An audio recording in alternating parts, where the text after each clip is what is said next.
তো গাইস দেখতে পাচ্ছ দাদা কিন্তু আজকে খুবই ব্যস্ত আছে, আর আজকের দিনে থাকাটা স্বাভাবিক, রবিবারের দিনে। আমি ভাবছিলাম আমি ভাবছিলাম তো তোমাকে পাবো না, তারপর বললাম না তুমি আছো, দেখলাম। আমার এই সন্ধ্যাবেলা 1 ঘন্টা খাওয়ার টাইমটা একটু খাই, আর বাদ বাকি টাইমটাই সবাইকে নিয়েই থাকি। এখানে চলে আসে সেখানে কেন আসবে না গাইস? পিসটা খালি দেখো একবার, চিকেনের পিসটা দেখাও দাদা। হ্যাঁ, একটা খালি যাস কিনা বস, আমি একা হয়ে যাবো না। আমার একটা যেতে হবে।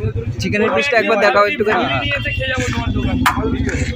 আসে বাড়িটা অনেকটা দূর। কোথায়? এইটা চিকেনের পিস। হ্যাঁ। ও দেখো গাইস, চিকেনের পিসটা দেখো, ফ্যামিলি নিয়ে খেতে আসার চাপ। অসাধারণ অসাধারণ পিসটা, সেই পুরো একদম